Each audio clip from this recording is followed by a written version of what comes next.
Hi everyone, welcome to our cozy kitchen. There's nothing quite like the smell of freshly baked bread.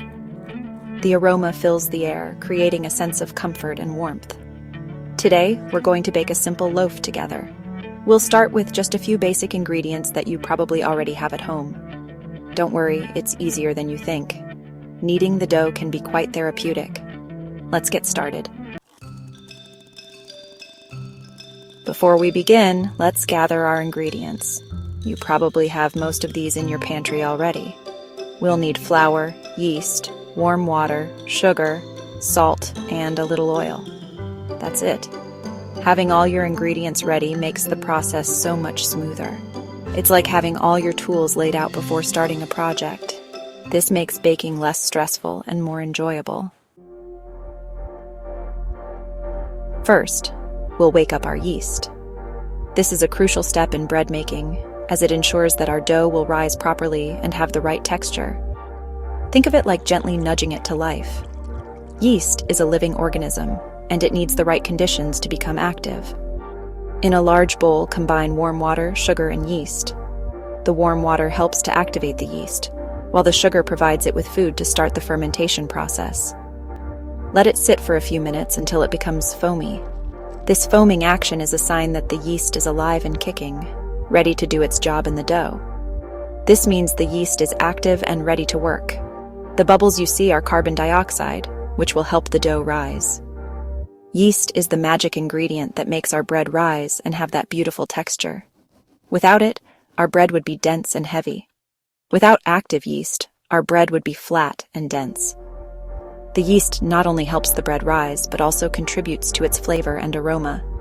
The bubbling shows that the yeast is doing its job.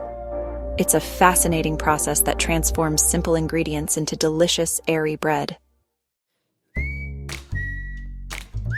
Now, add your flour and salt to the yeast mixture. Stir everything together with a wooden spoon.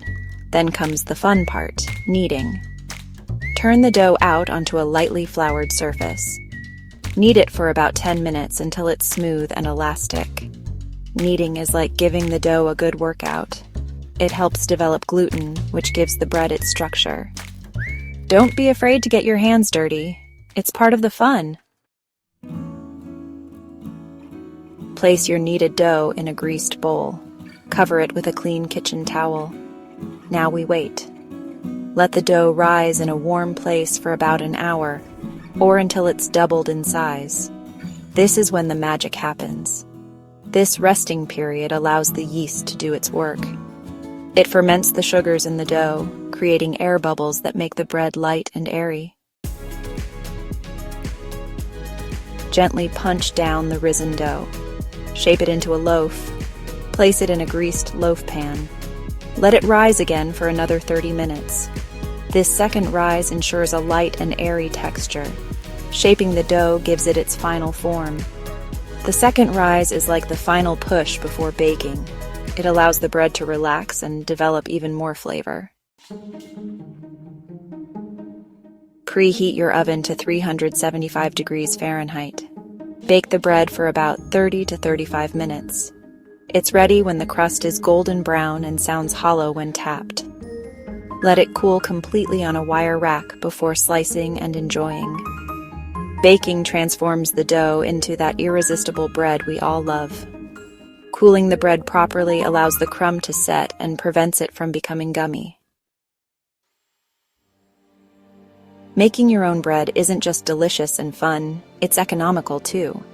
The ingredients are inexpensive, and you can buy them in bulk to save even more. Flour, yeast, water, and a bit of salt are all you need to get started. These basic ingredients cost just a fraction of what you would pay for a loaf of bread at the store. Compare that to the price of store-bought bread, which can be surprisingly high, especially for specialty or artisanal varieties. When you bake at home, you can make high-quality bread for a fraction of the cost. The savings can really add up. Imagine baking a loaf of bread every week. Over the course of a year, the money you save can be significant. Plus, you can avoid the hidden costs of preservatives and additives found in many store-bought breads. For homesteaders, it's even better. Growing your own grains and milling your own flour takes self-sufficiency to the next level. You know exactly where your food comes from and can ensure it's as fresh and nutritious as possible.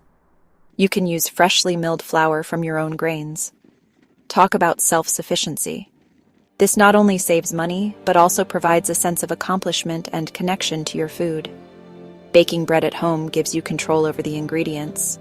You can avoid unwanted chemicals and preservatives, ensuring that your bread is as healthy as possible.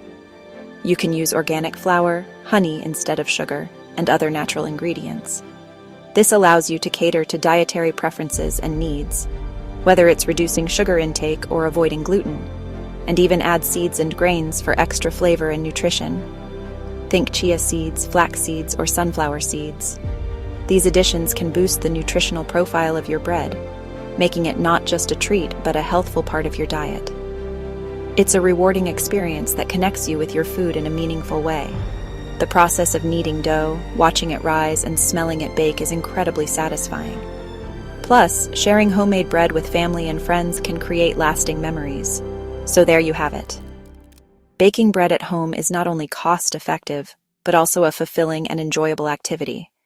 Baking bread is easier than you think. With a little practice, you'll be able to produce beautiful, delicious loaves that rival those from any bakery. And the results are so rewarding. The taste of freshly baked bread, warm from the oven, is incomparable. Give it a try. You won't be disappointed. Let me know in the comments how your bread turns out. Happy baking! Sharing your experiences can inspire others to start their own bread-making journey.